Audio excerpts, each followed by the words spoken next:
Mowgli సినిమాను తెలుగు ప్రేక్షకులు ఆదరించాలని Kakinada rural MLA పంతం నానాజీ కోరారు. మోగ్లీ సినిమా విజయవంతమైన సందర్భంగా కాకినాడ విచ్చేసి కాకినాడ రూరల్ ఎమ్మెల్యే పంతం నానాజీ గుడారిగుంటలో గల క్యాంపు కార్యాలయం వద్ద మర్యాదపూర్వకంగా కలిసిన మూవీ హీరో రోషన్ కనకాల వారి బృందం ఎమ్మెల్యే పంతం నానాజీని కలిశారు. ఈ సందర్భంగా ఎమ్మెల్యే పంతం నానాజీ మోగ్లీ సినిమా బృందాన్ని సత్కరించి శుభాకాంక్షలు తెలియజేశారు.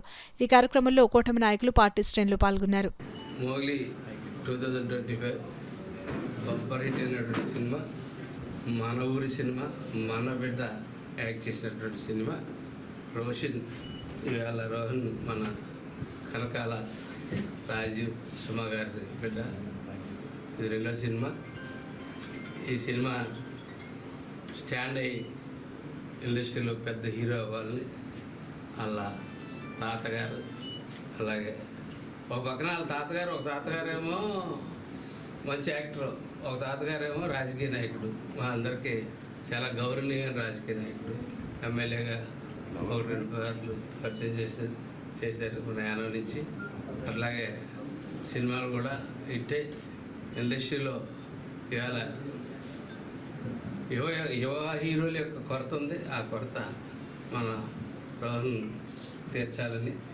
ఎందుకంటే బాడీలోనే యాక్టింగ్ అయింది, పొలిటికల్ స్టెప్ ఉంది, అట్లాగే ఒక నటనా చాతుర్యం ఉంది కాబట్టి బాడీలోనే, ఇంట్లోనే ఉంది కాబట్టి తప్పకుండా సక్సెస్ అవుతాడు. ఈ సినిమాని మన ప్రతి ఒక్కరు, మన ఊరి బిడ్డ, మన సినిమాని ప్రతి ఒక్కరు, మన జిల్లాలో ప్రతి ఒక్కరు చూసి ఆశీర్వదించాలని చెప్పి. నమస్కారం అండి, నా పేరు రోషన్ కనకాల. ఈరోజు కాకినాడ సిటీకి వచ్చాము, చాలా ఆనందంగా ఉంది. ఎమ్మెల్యే గారితో కూడా కలిసాం ఇప్పుడే. అండ్ మోగ్లీ 2025 అనే ఒక సినిమాని మేము చేసాం. అండ్ ఇప్పుడు అది థియేటర్స్లో ఉంది. సక్సెస్ టూర్ సందర్భంగా ఇటు ఆంధ్ర సైడ్ అంతా కూడా తిరుగుదామని వచ్చాం. అండ్ మీరందరూ కూడా మమ్మల్ని సపోర్ట్ చేసి, ఎంకరేజ్ చేసి సినిమాలకి వెళ్ళి సినిమాని చూస్తారని నమ్ముతున్నాను.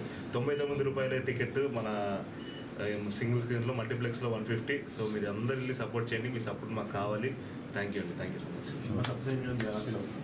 చాలా బాగుందండి, చాలా ఆనందంగా. సార్ మీ హ్యాపీనెస్ అంటే అదే, నాకు చాలా నమ్ముది కావట్లేదు, కొత్తగా ఉంది. చూస్తున్నాను జనాలు అంటే థియేటర్కి వెళ్తున్నారు, చాలా ఆనందంగా ఉంది. మేము చెప్పాలనుకున్న కథని ఎంజాయ్ చేస్తున్నారు. సో ఆ రకంగా చాలా ఆనందంగా ఉందండి. అక్కడ బేసిక్గా ఏమైందంటే ఆ సీన్ ఒకటి చాలా ఎమోషనల్గా ఉంది, లాస్ట్లో క్లైమాక్స్ ఒకటి. అండ్ మా ఇంట్లో, మా కుటుంబంలో కూడా 2 వారాలు 3 వారాల క్రితం ఒక కజిన్ చనిపోయారు. ఇంకా అది చూడంగానే అది అలాగా చాలా ఎమోషనల్గా టర్న్ అయ్యారు. అందుకే నెక్స్ట్ ప్రాజెక్ట్ అనౌన్స్ చేస్తామండి తొందరలో. ఇంకో 2 ఉన్నాయి, అది మెల్లిగా చెప్తాను.